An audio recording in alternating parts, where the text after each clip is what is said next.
नमस्कार, आप देख रहे हैं इकोनॉमी टुडे। मैं हूं आंचल गुलाटी गुंबर और आज कारोबारी सत्र का पहला दिन है यानी कि सोमवार, और कारोबार जगत की तमाम बड़ी खबरों को लेकर हम हाजिर हैं इस खास शो में अगले आधे घंटे में। और आइए सीधे रुख करते हैं सबसे पहले प्रमुख आर्थिक टॉप लाइन्स की तरफ। भारत जापान को पीछे छोड़कर बना दुनिया की चौथी सबसे बड़ी अर्थव्यवस्था। नीति आयोग ने दी जानकारी, अगले 2 से 3 साल में भारत जर्मनी को भी पछाड़कर बन जाएगा तीसरी सबसे बड़ी आर्थिक व्यवस्था। भारत चिली सीईपीए वार्ता का पहला दौर आज से शुरू। मौजूदा व्यापार समझौते का विस्तारीकरण करने पर होगी चर्चा। दोनों देशों के बीच आर्थिक संबंधों को मजबूत करने, रोजगार सृजन को बढ़ावा देने, निवेश को प्रोत्साहित करने के साथ साथ दोनों देशों में निर्यात प्रक्रिया और होगी आसान। केंद्र सरकार की चालू वित्त वर्ष में रिकॉर्ड गेहूं खरीद। रबी मार्केटिंग सीजन के दौरान अब तक लगभग 30 मिलियन टन से अधिक गेहूं की खरीद की गई। 2021-22 के सीजन के बाद ये सबसे ज्यादा खरीद है। और सप्ताह के पहले कारोबारी दिन आज जबरदस्त बढ़त के साथ खुले भारतीय शेयर बाजार। 500 अंकों के ज्यादा उछाल के साथ सेंसेक्स 82,000 के पार, वहीं निफ्टी में भी 150 पॉइंट्स अंक की बढ़त और वहीं 25,000 के आंकड़े को छू गया निफ्टी। तमाम बड़ी खबरों पर रहेगी दिन भर हमारी नजर।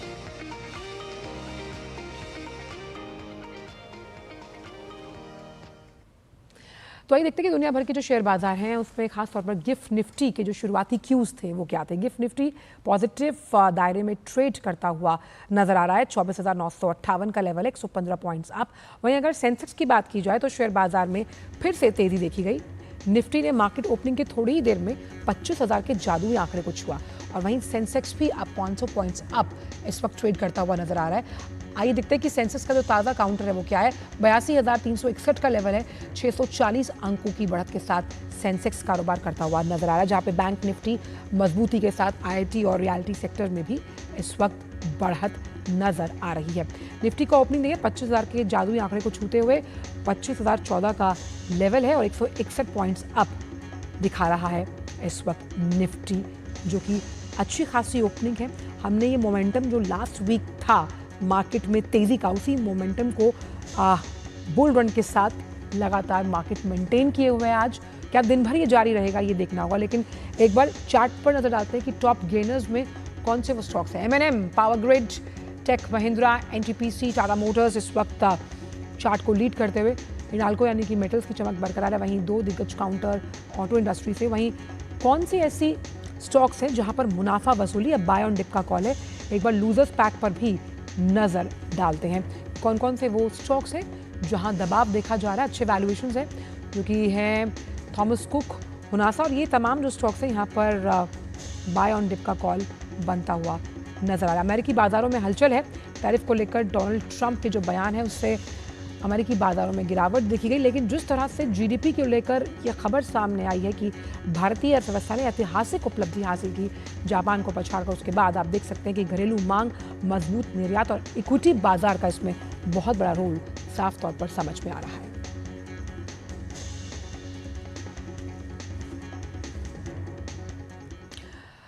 और आइए कुछ करते हैं कुछ आर्थिक खबरों की तरफ। बात करते हैं भारत चिली के बीच आज से नई दिल्ली में व्यापक आर्थिक साझेदारी समझौता यानी सीईपीए की, जिसके पहले दौर की वार्ता शुरू होगी। ये वार्ता द्विपक्षीय व्यापार और निवेश संबंधों को बढ़ाने में एक बड़ी छलांग होगी। भारत चिली सीईपीए का उद्देश्य मौजूदा व्यापार समझौते का विस्तारीकरण करना है। गौरतलब है कि चिली के राष्ट्रपति की अप्रैल में भारत की राजकीय यात्रा के दौरान दोनों देशों ने अपने व्यापार संबंधों को गहरा करने की अपनी प्रतिबद्धता की पुष्टि की थी। चिली को भारत एक रणनीतिक साझेदार के रूप में देखा जा रहा है, जो महत्वपूर्ण खनिजों, कृषि, डिजिटल सार्वजनिक अवसंरचना यानी कि डीपीआई, रेलवे, अंतरिक्ष अन्वेषण जैसे क्षेत्रों में महत्वपूर्ण मौके दिएगा। वहीं सीएपीए के माध्यम से चिली भारत को अपने कृषि निर्यात को बढ़ावा देने के साथ साथ अपने औद्योगिक आधार का विस्तार करने में अधिक भारतीय निवेश आकर्षित करने को लेकर प्रयास करेगा। ये साझेदारी दोनों देशों के बीच आर्थिक संबंधों को मजबूत करने, रोजगार सृजन को बढ़ावा देने, निवेश को प्रोत्साहित करने के साथ साथ दोनों देशों में निर्यात प्रक्रिया को और अधिक सुविधाजनक बनाएगा।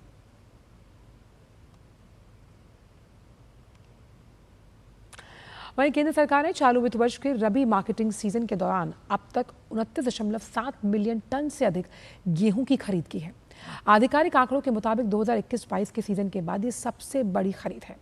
भारतीय खाद्य निगम यानी FCI के अनुसार इस साल गेहूं की खरीद पिछले साल की समान अवधि की तुलना में यानी ईयर ऑन ईयर बेसिस की अगर बात की जाए तो 13.5% ज्यादा है।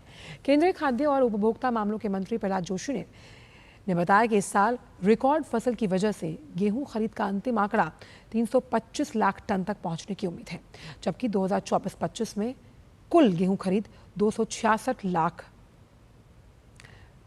टन की रही है। और FCI के आंकड़ों के मुताबिक गेहूं खरीद करने वाले सभी 5 जो प्रमुख राज्य हैं, पंजाब, जिसे वीट बास्केट ऑफ इंडिया भी कहा जाता है, हरियाणा, मध्य प्रदेश, राजस्थान और उत्तर प्रदेश ने पिछले साल की तुलना में चालू वित्त वर्ष में अधिक गेहूं खरीदा।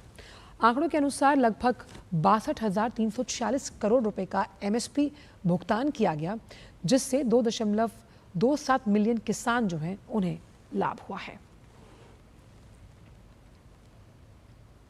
और इकोनॉमी टुडे में वक्त एक छोटे से ब्रेक का। ब्रेक के उस पार आकर जानेंगे आज का फोकस किससे जुड़ा हुआ है।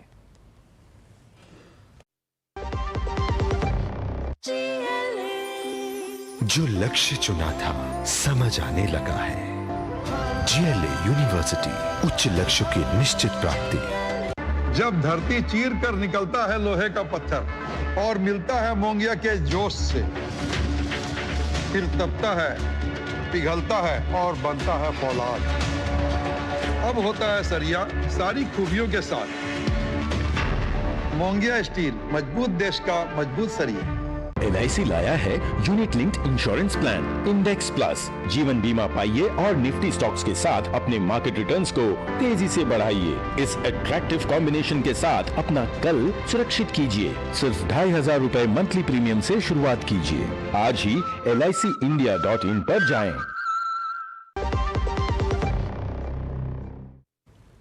ब्रेक के बाद सभी का स्वागत। और आइए बात करते हैं आज के फोकस से जुड़ी हुई।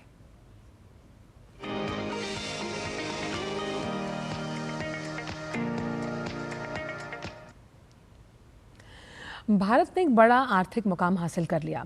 IMF ने जो अपनी ताज़ा रिपोर्ट जारी की, यानी कि इंटरनेशनल मॉनेटरी फंड, उसने बताया कि भारत दुनिया की चौथी सबसे बड़ी अर्थव्यवस्था बन गया। IMF के आंकड़ों के मुताबिक भारत की GDP अब $4 ट्रिलियन को पार कर गई। और इस मामले में भारत ने किसे पीछे छोड़ा? जापान को। वहीं नीति आयोग के CEO BVR सुब्रमण्यम ने हाल ही में जो 10वीं गवर्निंग काउंसिल की मीटिंग थी नीति आयोग की, उसमें बताया कि भारत दुनिया की चौथी सबसे बड़ी इकोनॉमी है।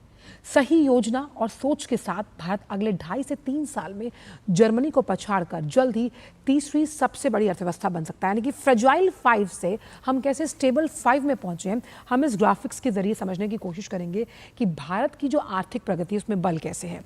तो भारत सबसे इंपॉर्टेंट जो एस्पेक्ट वो ये है कि चौथी सबसे बड़ी अर्थव्यवस्था बन गया, और ये भारत की आर्थिक प्रगति को जो है वो दर्शाता है। जापान को पीछे छोड़ भारत ने इतिहास रचा है आर्थिक परिप्रेक्ष्य में, और ये भारत के लिए बहुत ज़रूरी इस लिहाज से भी है क्योंकि भारत GDP की अगर देखा जाए तो हमारी GDP $4 ट्रिलियन को क्रॉस कर गई। 2026 की अगर बात की जाए तो भारतीय अर्थव्यवस्था जो है उसकी GDP की बढ़ने की दर 6.3%, यानी इस रेट से वो आगे बढ़ेगी। और भारत के प्रति व्यक्ति की जो आय है 2025 में वो डबल डिजिट में होगी, यानी कि पर कैपिटा इनकम अगर हम देखें, और ये पहुंचेगी $2,880 प्रति व्यक्ति, यानी कि एक व्यक्ति का खर्च पर कैपिटा इनकम के हिसाब से। वहीं कंज्यूमर पावर को आर्थिक प्रगति से ताकत मिलती है, यानी कि जो परचेजिंग पावर है, आपका GDP अगर अच्छे लेवल पर है तो आपकी परचेजिंग पावर बढ़ती है। और बढ़ती हुई GDP कैसे जो इंफ्रास्ट्रक्चर, शिक्षा, स्वास्थ्य, ये तमाम जो कारक होते हैं किसी भी देश को आगे ले जाने के लिए, उसके लिहाज से संजीवनी प्रदान करती है। लोगों की आर्थिक स्थिति में सुधार हो रहा है, ये इस रिपोर्ट के माने हम समझ सकते हैं। और अंतर्राष्ट्रीय मंच जैसे कि G20, IMF, वर्ल्ड बैंक, वहाँ पर भारत के बढ़ते वर्चस्व को भी ये दर्शाता है। भारत कैसे लोगों के लिए, देशों के लिए पसंदीदा इन्वेस्टमेंट हब, गंतव्य बनने की राह पर लगातार सरपट दौड़ रहा है, क्योंकि ग्लोबल कंपनियों के लिए भारत एक आकर्षक बाजार है, क्योंकि इकोनॉमिक लीडरशिप की दिशा में लगातार भारत के सकारात्मक कदम बढ़ते हुए। तो लब्बो-लुबाब यही है कि भारत की आर्थिक कहानी में जो तमाम वैश्विक पटल पर संस्थाएं हैं उन्हें तो भरोसा है ही, साथ ही साथ कैसे भारत दूसरे देशों को भी साथ लेकर चलने का मादा रखता है। और इसी खास विषय पर चर्चा करने के लिए बेहद खास मेहमान हमारे साथ जुड़ रहे हैं। डॉक्टर चरण सिंह प्रख्यात अर्थशास्त्री हैं, CEO इग्रो। चरण जी, बहुत बहुत स्वागत है आपका। पहला तो मुस्कुराहट के साथ सवाल यही है कि जो ये अच्छी खबर सामने आई आर्थिक मोर्चे से कि हम अब चौथी सबसे बड़ी अर्थव्यवस्था हैं और जल्द ही तीसरी बनने की कगार पर हैं, जिसमें हमने ये समझा कि भारत की GDP $4 बिलियन को भी क्रॉस कर गई है। एक प्रमुख अर्थशास्त्री होने के नज़रिए से आप इसे किस तरह से देखते हैं?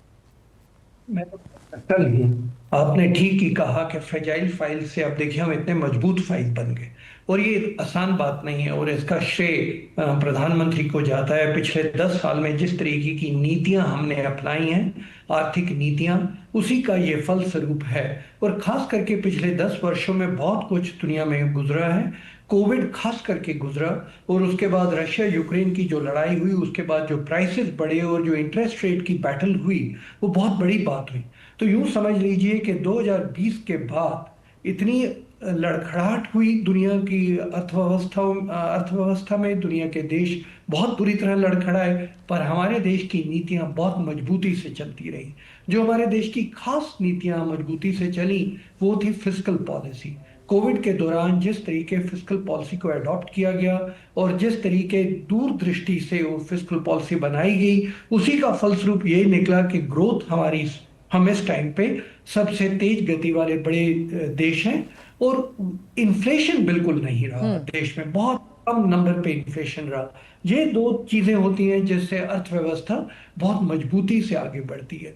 मॉनेटरी पॉलिसी ने भी उसको सपोर्ट किया, फाइनेंशियल सेक्टर पॉलिसीज ने भी उसको सपोर्ट किया, पर फिस्कल पॉलिसी ने जो एक बेंचमार्क बना दिया कोविड के दौरान, वो मुझे लगता है कि दुनिया भर में उसका लोहा है। और हम अर्थशास्त्रियों का फर्ज है कि दुनिया को बताएं कि किस तरीके हमने वो पॉलिसी को अडॉप्ट किया, किस तरीके उस पॉलिसी इंप्लीमेंट की। अच्छा, भारत की ये उपलब्धि जो है, इसका ग्लोबल सिनेरियो पर आप किस तरह का असर देखते हैं डॉक्टर चरण? क्योंकि इसमें हम वैश्विक मंचों पर प्रभाविता की बात कर रहे हैं, इन्वेस्टमेंट हब को लेकर भारत लगातार सर पर दौड़ रहा है, वहीं किस तरह से क्षेत्रीय स्थिरता और रोजगार के मोर्चे पर ये सकारात्मक खबर असर डालती हुई? देखिए, इसका पहली बात तो ये है कि दुनिया भर में लोहा है कि भारत एक बहुत तेज गति का विकसित देश बनने वाला है, ये सबको पता चल गया। तो इसका मतलब FDI, foreign institutional investors, tourism तक, ये सब लोग दुनिया भर में अब इंटरेस्ट रहेगा कि भारत क्या देश है। इतना गरीब देश था, इतना मुश्किल से गुजर रहा था और एकदम जापान को पीछे कैसे हटा दिया। उससे पहले जब हमने यूके को भी पीछे पिछाड़ा था तब भी बात बहुत फैली थी। और अगर अब हम जर्मनी को करेंगे तो आप समझ लीजिए कि उसके बाद तुम किस जगह पर पहुंच गए। तो पहली बात तो ये कि FDI, फॉरेन इंस्टीट्यूशनल इन्वेस्टर्स और टूरिज्म, ये सारी चीजें बढ़ेंगी।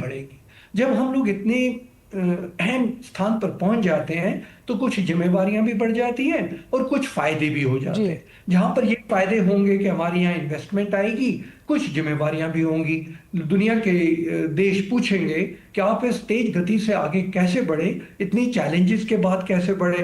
तो हमारे अर्थशास्त्रियों को प्रस्तुत भी करना पड़ेगा कि हमारा मॉडल क्या है और उसका बचाव भी करना पड़ेगा कि हमारा मॉडल क्या है। अच्छा, इसके अलावा तीसरी बात जो सामने आएगी, लोग पूछेंगे कि आपकी प्रति व्यक्ति आय क्या है।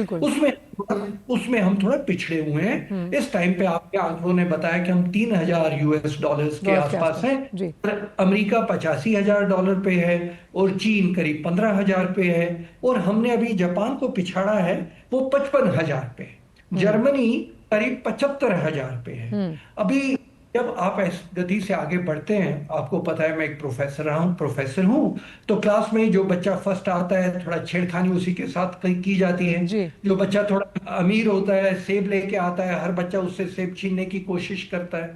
तो अभी जैसे ही हम आगे बढ़े हैं तो दुनिया भर में कुछ छेड़खानी भी शुरू होगी। अगर किसी को शक हो तो जापान का इतिहास पढ़ ले। जापान 1980 और 90 में अमेरिका को पिछाड़ने वाला था, पर अमेरिका ने उसे और यूरोप ने उसे आगे नहीं दिया और उसके ऊपर काफी ज्यादा मुश्किलें डाल दी। आप हाल ही में देखिए, यूरो है, यूरो जब बनाया गया उसको डॉलर के अगेंस्ट पिच करने का प्रयत्न किया गया। 2000 यूरो की आय 74,000 लोग हैं वहां लेकिन पर। डॉक्टर उनकी इसमें अगर हम देखें तो इकोनॉमिक लीडरशिप का कितना बड़ा आप रोल मानते हैं, क्योंकि कई ऐसी नीतियां जिनको फलीभूत करने के लिए आपको एक स्ट्रॉन्ग इकोनॉमिक और पॉलिटिकल विल चाहिए, उसका कितना बड़ा रोल आप मानते हैं? जैसे कि आपने कहा कि with great powers come great responsibilities. देखिए, बहुत ज्यादा जिम्मेवारी बढ़ेगी और आपको रेडी भी रहना पड़ेगा कि ये जो विकसित देश हैं आसानी से आगे नहीं आने देंगे, ये बीच में अड़चने डालेंगे। इसी कारण पॉलिटिकल लीडरशिप और इकोनॉमिक लीडरशिप का बहुत बड़ा रोल रहेगा।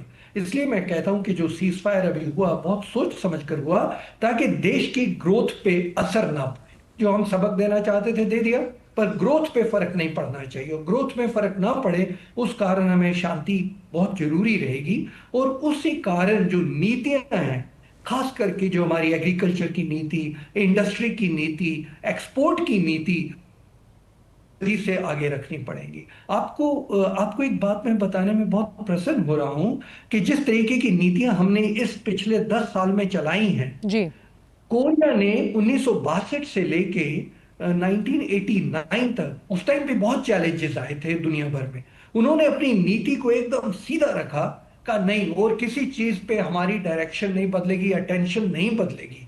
ये बाकी के देश कुछ तो कुछ खिलवाड़ करते रहेंगे, पर हम अपनी नीति पे सीधे टिके रहेंगे।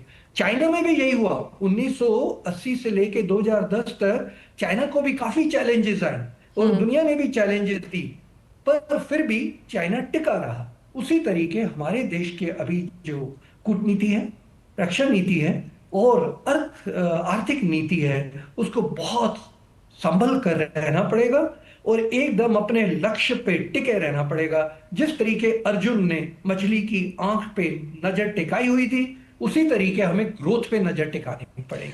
अब एक बात और मैं कहना चाहूंगा, अगर हम लोग विकसित 2047 तक होना चाहते हैं तो हमारी प्रति व्यक्ति आय करीब $17,000 होनी चाहिए। जी, हो सकता अगर नीतियां टिकी रहे। और आप कह रहे थे, सीईओ नीति कल कह रहे थे, उन्होंने साफ कहा कि अगर नीतियां ठीक रही और हम उस पर टिके रहे तो ये हम लोगों के लिए मुमकिन है। उसमें इसलिए प्रधानमंत्री ने सब राज्यों को कहा कि साथ मिलके चलो, हम इस मुकाम पर आ गए हैं कि अभी हम इधर टारगेट हिट कर सकते हैं। बिल्कुल। 10 साल में भारतीय जो अर्थव्यवस्था है वो 105% की के आसपास बढ़ी है। इसमें आप कौन कौन से अहम सेक्टर्स का रोल सबसे पिवटल पॉइंट पे इम्पॉर्टेंट मानते हैं? जैसे इंफ्रास्ट्रक्चर है, हम बात करते हैं मैन्युफैक्चरिंग की, हम बात करते हैं कृषि की। वो 3 इम्पॉर्टेंट सेक्टर्स जो आगे आने वाले समय में, जो हमने आर्थिक प्रगति को लेकर एक ऐसा सपन देखा है जिसमें हम 2047 तक विकसित भारत के उस लक्ष्य को छू पाएंगे। ज्यादा जोर दिया है और वो मुझे लगता है कि आसान है, इसलिए टूरिज्म एक जरूरी है, एजुकेशन और वो एक और, हमें पढ़े लिखे लोगों की वर्कफोर्स की जरूरत पड़ेगी जैसे हम आगे बढ़ेंगे। अभी देखिए, अगर सैटेलाइट लॉन्च करना है तो पढ़े लिखे इंजीनियर की जरूरत है, उसी तरीके अगर अर्थव्यवस्था को आगे बढ़ाना है तो पढ़े लिखे इकोनॉमिस्ट की जरूरत पड़ेगी।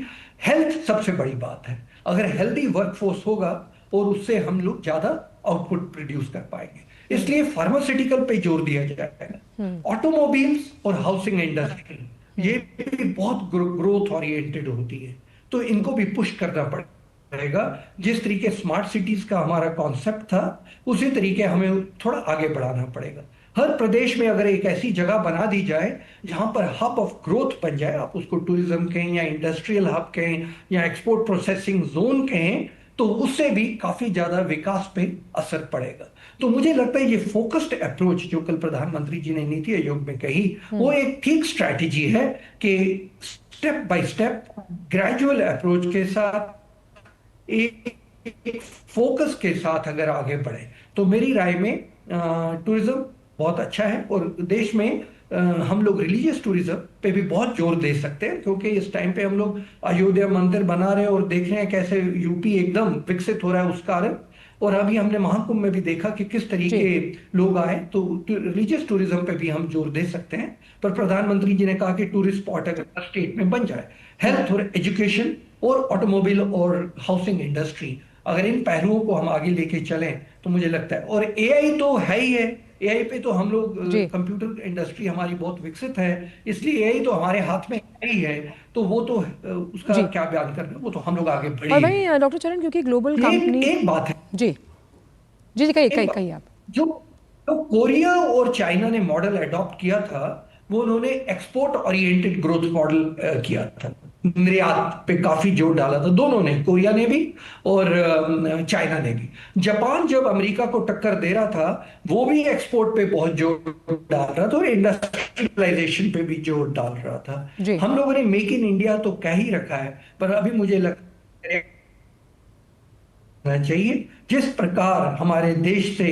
दस्ते गए हैं 33 देशों में, मैं सोचता हूँ उन दस्तों में अगर अर्थव्यवस्था को भी एक्सप्लोर किया जाए तो वो भी हमारे लिए नई एक्सपोर्ट मार्केट खोल देंगे। जी। तो वो भी मुझे लगता है कि एक्सपोर्ट ओरिएंटेड स्ट्रैटेजी बनाना बहुत जरूरी है। और साथ ही जिस तरह से डेमोग्राफिक डिविडेंड को लेकर हम लगातार आगे बढ़ रहे हैं, इसमें ग्लोबल कंपनीज के लिए हम एक बहुत आकर्षक बाजार हैं। ग्लोबल कंपनीज को यहाँ पर निवेश करने के लिहाज से आप कितना बड़ा पॉजिटिव और इसे मजबूत फैक्टर मानते हैं, जिस तरह से जीडीपी को लेकर ये रिपोर्ट सामने आई है?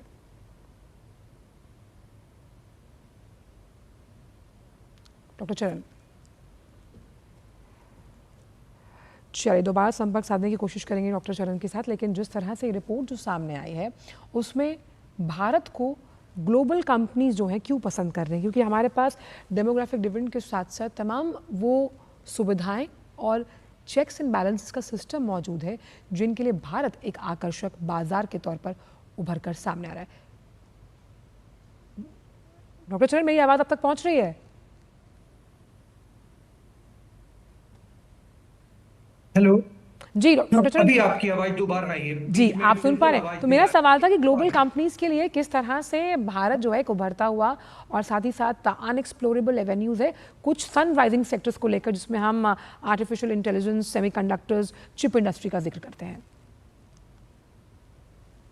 बिल्कुल, जो इंटरनेशनल मार्केट है, आपको पता ही है कि कोविड के कारण चीन में थोड़ी हलचल हुई थी, तो इसलिए जो इंटरनेशनल ग्लोबल कंपनीज हैं वो थोड़ा अनसर्टन फेज से चल रही हैं। उसी के साथ साथ जिस तरीके अमेरिका की टैरिफ पॉलिसीज ने थोड़ी हलचल बनाई है, उसके अगेन ग्लोबल कंपनीज में काफी हलचल है। आपको पता ही है कि जो एप्पल के आईफोन्स बनते हैं, अमेरिका एडमिनिस्ट्रेशन कह रही थी कि वो आप अमेरिका में बनाएं, पर उनके सीईओ ने कह दिया कि जब मैं इंडिया में उनको बनाता हूं, मेरा मुनाफा $450 है पर फोन सेट पे, अगर मैं वही अमेरिका में बनाऊंगा तो सिर्फ वो $10 रह जाएगा। इस तरीके को जो इंडिया की वर्कफोर्स कॉम्पिटिटिव है और इंडिया का एनवायरनमेंट डेमोक्रेटिक है, पर इंडिया का एनवायरनमेंट एकदम कंजीनियल और कन्वीनियंट है और इकोसिस्टम फ्रेंडली है, इसलिए जो ग्लोबल कंपनीज हैं वो सोच रही हैं कि हमें इंडिया में लोकेट करना है।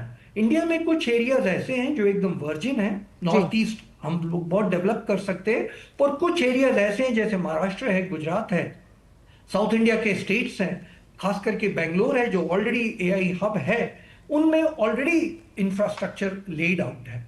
तो मुझे लगता है इन चीजों का फायदा इंडिया को भी ले लेना चाहिए। अर्थनीतियां, क्योंकि दुनिया भर की कंपनियां हमारी तरफ देख रही हैं, हमारी अर्थनीति और हमारी इंडस्ट्रियल पॉलिसी को उस तरीके अब बनना चाहिए कि हम इन लोगों को अपनी तरफ अट्रैक्ट कर पाए।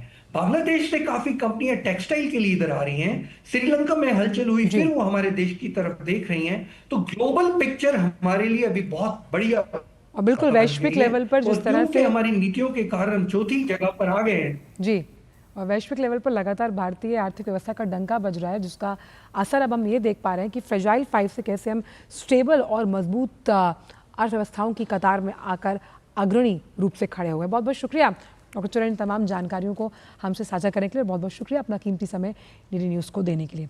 तो वक्त हो चला है कि हम आपसे विदा लें, लेकिन जाने से पहले आपको छोड़ जाते हैं कारोबार जगत की कुछ अहम खबरों के साथ। अंदाज रहेगा फटाफट, आप बने रहिए डीडी न्यूज़ के साथ। दीजिए इजाजत, नमस्कार। केंद्र ने वित्त वर्ष 2024-25 के लिए कर्मचारी भविष्य निधि जमा पर 8.25% ब्याज दर को मंजूरी दे दी है। ये ब्याज दर पिछले वित्त वर्ष के समान ही रखी गई है। नई दिल्ली में ईपीएफओ के सेंट्रल बोर्ड ऑफ ट्रस्टी की बैठक में ये निर्णय लिया गया। फरवरी में कर्मचारी भविष्य निधि संगठन यानी ईपीएफओ ने वित्त वर्ष 2025 के लिए कर्मचारी भविष्य निधि जमा पर ब्याज दर को 8.25% पर बरकरार रखने की घोषणा की थी। डिपार्टमेंट ऑफ फार्मास्यूटिकल्स ने पीएलआई के तहत नई मैन्युफैक्चरिंग यूनिट्स स्थापित करने के लिए दवा कंपनियों से आवेदन मांगे हैं। केंद्र सरकार की ओर से ये आवेदन 11 मुख्य फार्मास्यूटिकल उत्पादों की मैन्युफैक्चरिंग बढ़ाने के लिए मांगे गए हैं। सरकार के इस कदम का उद्देश्य भारत में दवाओं के मैन्युफैक्चरिंग इकोसिस्टम को मजबूत करना है। Confederation of all India traders यानी कैट ने कहा है कि दुनिया की चौथी सबसे बड़ी अर्थव्यवस्था के रूप में भारत का उदय प्रधानमंत्री नरेंद्र मोदी के दूरदर्शी नेतृत्व और मजबूत शासन का प्रत्यक्ष परिणाम है। इस उपलब्धि को ऐतिहासिक बताते हुए कैट के महासचिव प्रवीण खंडेलवाल ने कहा कि यह प्रधानमंत्री मोदी के आर्थिक सुधारों, डिजिटल परिवर्तनों, पहलों और समावेशी विकास नीतियों की सफलता को दर्शाता है।